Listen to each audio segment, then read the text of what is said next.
कारजैकिंग एक ਨੈਸ਼ਨਲ ਮੁੱਦਾ ਬਣ ਚੁੱਕਾ ਹੈ, ਨੈਸ਼ਨਲ ਕ੍ਰਾਈਸਿਸ। कारजैकिंग, ਵਾਇਲੈਂਟ कारजैकिंग। ਅੱਜ ਕੱਲ੍ਹ ਅਗਰ ਦੇਖੀਏ ਕਿ ਚੋਰਾਂ ਦੀ ਹਿੰਮਤ ਇੰਨੀ, ਉਹਨਾਂ ਦੇ ਹੌਸਲੇ ਬੁਲੰਦ ਹੈ ਕਿ ਘਰ ਦੇ ਬ੍ਰੇਕ-ਇਨਸ ਕਰਕੇ ਵੀ ਅੰਦਰੋਂ ਚਾਬੀਆਂ ਕੱਢ ਕੇ ਗੱਡੀਆਂ ਚੋਰੀ ਕਰਨੀਆਂ ਉਹਨਾਂ ਦੇ ਲਈ ਕੋਈ ਔਖਾ ਕੰਮ ਨਹੀਂ ਰਿਹਾ।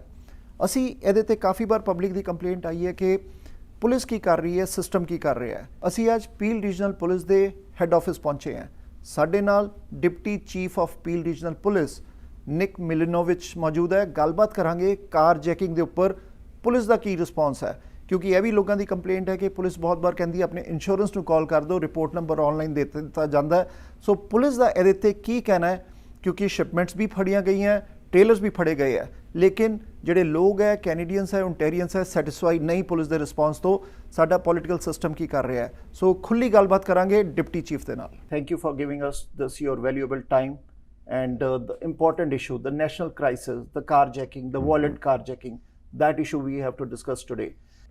For last so many years, we have seen that every 6 minutes a car is stolen, and we have seen now the thieves they entered the next step. They are entering the houses, they are break-ins midnight, 2 a.m. in the morning, and they are taking keys. So what police is doing on that? On this violent carjackings? Yeah, no, definitely. I appreciate the opportunity, Nitin, and it's an important conversation to have. I think before it's also important for us to categorize the two issues which are contributing to one. To start with, I like to call it organized auto theft, and to me, organized auto theft occurs in two separate ways. One is like we often see in the middle of the night, when a person comes and uses certain means in order to take a vehicle out of a driveway, and unfortunately residents wake up and their vehicle's gone. The other way that we see cars taken is through threat or use of violence, and those are carjackings. But both are really crimes that are occurring in our community in order to support organized auto theft. And you're right, it is absolutely an issue for our residents. It's not lost upon us. I have to say, not only is it an issue here in Peel, but it is an issue nationally. Yes. As you've heard, and many people have heard me say before, unfortunately, Canada is becoming, or is a source country for stolen autos for export. So you asked what we're doing. We really are, as your police service, we are doing everything we can to make sure that we invest appropriately in the enforcement. This year we've doubled our auto crime unit. We've also increased and enhanced our robbery unit. And these are all the specialized investigative portfolios that are assigned with finding the people that are coming to our region, often from other places, coming to our region and going shopping for cars and targeting our residents. We know our community wants us to hold them accountable. So from an enforcement perspective, we've increased our resources locally. We are also participating on a number of joint forces operations with other services across the GTA and provincially. Last year we held an auto summit. And from that auto summit, we came out with 3 recommendations that we really used to try to create some momentum towards making a change in the issue of auto theft. You may have heard that we're going to have our second auto theft again in March to further create some momentum. And the reality is, I believe enforcement is important where this issue is concerned. And we're going to continue to arrest and charge more people than we ever have while we continue to struggle with it. But I also believe that there is a lot of ownership that could, or stakeholders that could help us address the issue. And those people are not necessarily police organizations. Auto manufacturers have a role to play. The security at our ports have a role to play. So I recently, last week, went to Montreal and toured the port, which is where the majority of the vehicles that are stolen from our region are exported. And I want to tell you, Nitin, they had located 16 stolen cars. Of those 16 stolen cars, 8 were from Peel. So they recovered 8 stolen vehicles from Peel that day. And what I found surprising, and what I think would also help, is if it were a priority for Canadian Border Services agencies to look proactively for stolen vehicles in our ports. They also require, the resources are finite.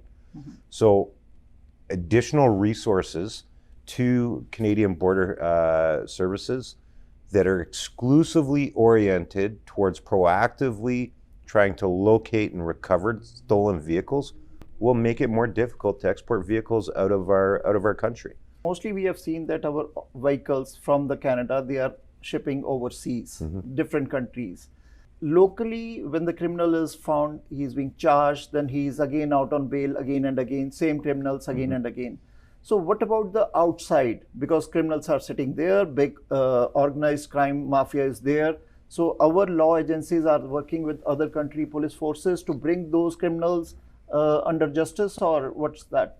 Absolutely. When we have the opportunity to do that, yeah, definitely, we do that. Now, part of the difficulty is oftentimes by the time the vehicle is located and identified, the insurance company has already settled with the owner, and in actuality, it may cost more to repatriate the vehicle for the insurance company. So, there's definitely some difficulties there. And again, it depends on which country. Obviously, we have better relationships with certain countries, and it's easier to repatriate the vehicle and bring it back. So there's a lot of variables there. But what I can tell you is, and this is a surprising figure, we have, in Peel alone, recovered over $130 million worth of vehicles. So it not only gives you an idea of how committed we are towards addressing the issue, but the scope and size of the issue too. It is a real problem for us right now. And can you share some more data, like in last couple of years, how many total vehicles got stolen and how many number of vehicles we got recovered? Yeah, so I believe the last statistics I looked at was 2022, we were slightly over 5,000. What I will tell you is this year, we're almost parallel, if not parallel with that number already. Originally when the year started, we thought we were tracking to have lost just under 10,000 vehicles. Thankfully, I think because of some of the work and advocacy and awareness from the community, we're not going to get there. But yeah, currently I believe we're 5,300 in and around there. I can get you the exact number. Okay. But certainly we will be slightly more than we were last year. Shouldn't say slightly, approximately 20% more than we were last year. So every 6 minutes, one car is stolen? In Ontario. In Ontario, yeah. Yes. But again, nationally, we're losing billions of dollars of vehicles. Yeah. And this isn't just a Peel issue. The problem is the demographics here in Peel, the geography here at Peel, the transit routes, the ability to move cargo. A lot of people live here in Peel for a reason. It's convenient. Yes. And it's also unfortunately convenient for people to attend from other places to Peel and move vehicles out of Peel. So it's, again, we're doing everything we can in that space. And as I mentioned, $130 million worth of vehicles recovered so far this year. This year, we will recover more stolen vehicles. We will arrest more people and lay more charges. But while we're doing that, we're also going to advocate and push for change so that we can begin to address the problem, so that we will have to arrest fewer people and take fewer reports. Now, the other thing I wanted to talk to you about, you'd mentioned carjacking. Yeah.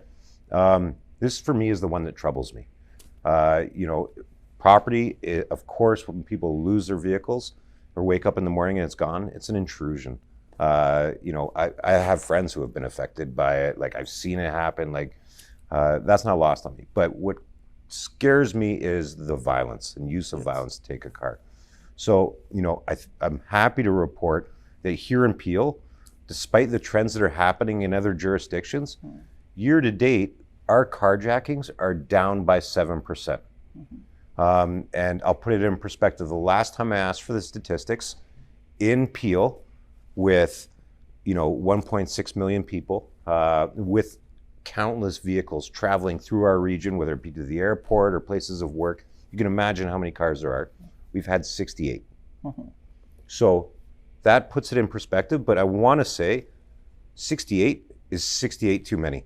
It's a traumatizing criminal act, and the people that are engaged in it need to be held to account. So, do you think that our justice system should be changed, should be more strict? Because we have seen those same criminals again and again, and the police officer's morale goes down if we catch the same carjacker, same thief again and again. As a police organization, we will welcome every single tool available to us.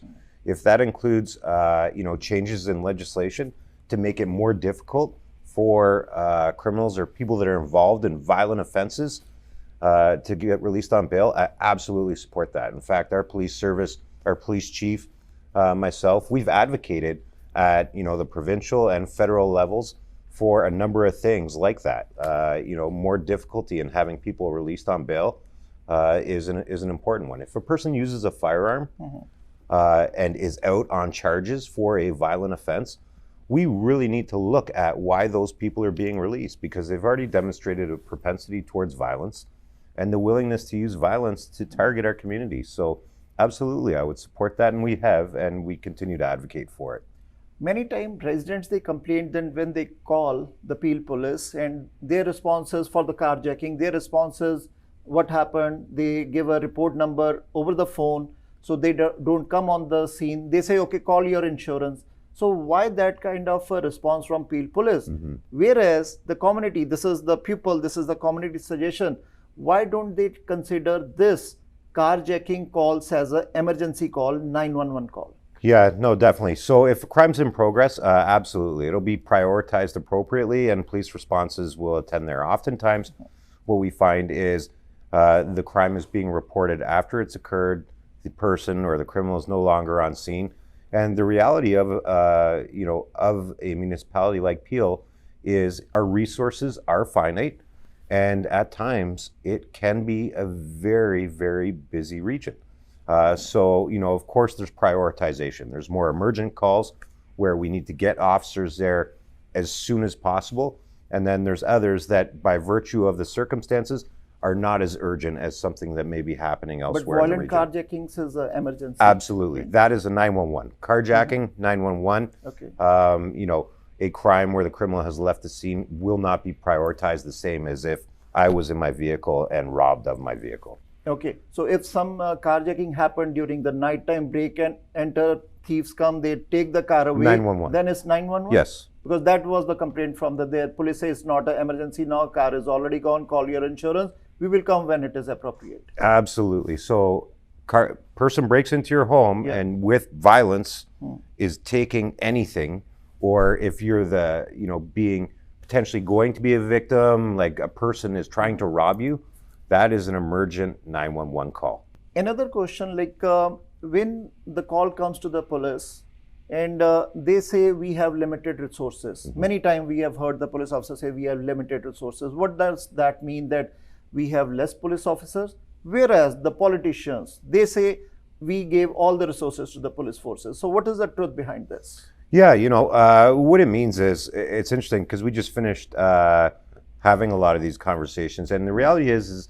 we have limited resources for what's happening. We at times have done an analysis of other large municipalities over 1 million and said, okay, well, what's the ratio of police officers to community and population? And what we consistently find is here in Peel, we are not staffed at the same levels as larger municipalities and large police services like ourselves. So our resources are finite.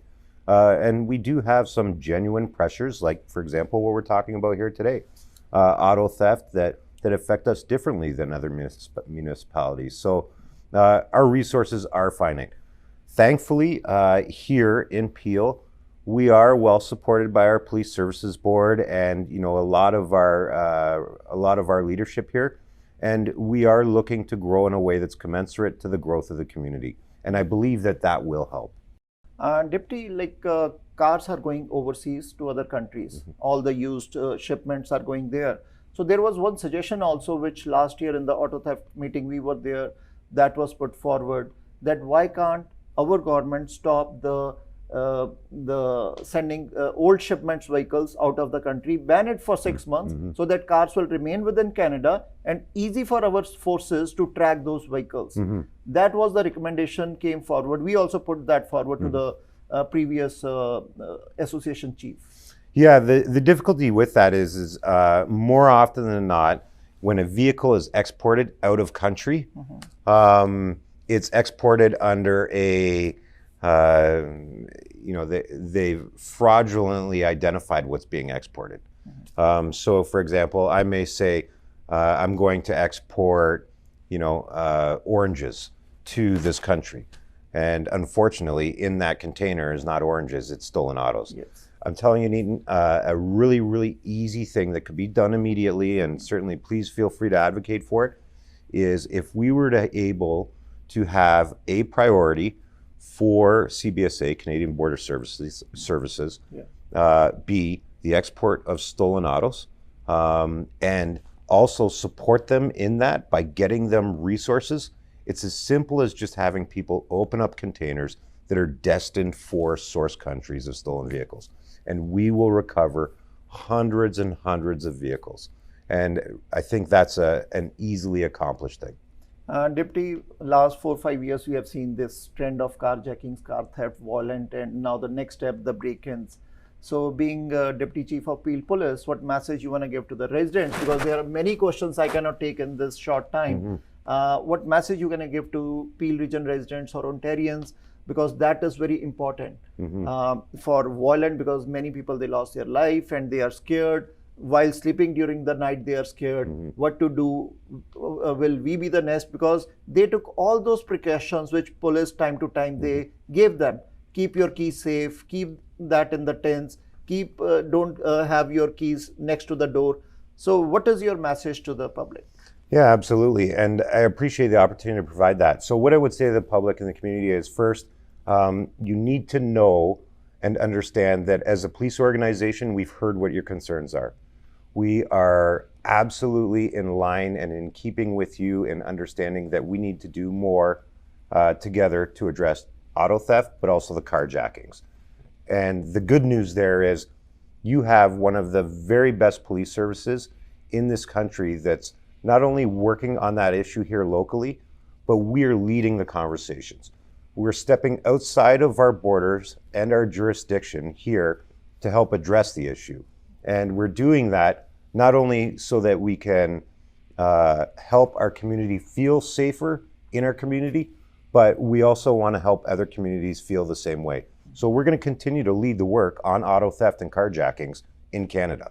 And we're going to do that until either the issue is resolved or until people realize that Peel is not the place to come and steal cars. Peel is not the place to come steal cars, commit robberies for vehicles. Stay in your jurisdiction, because if you come to Peel, we will hold you to account for those things.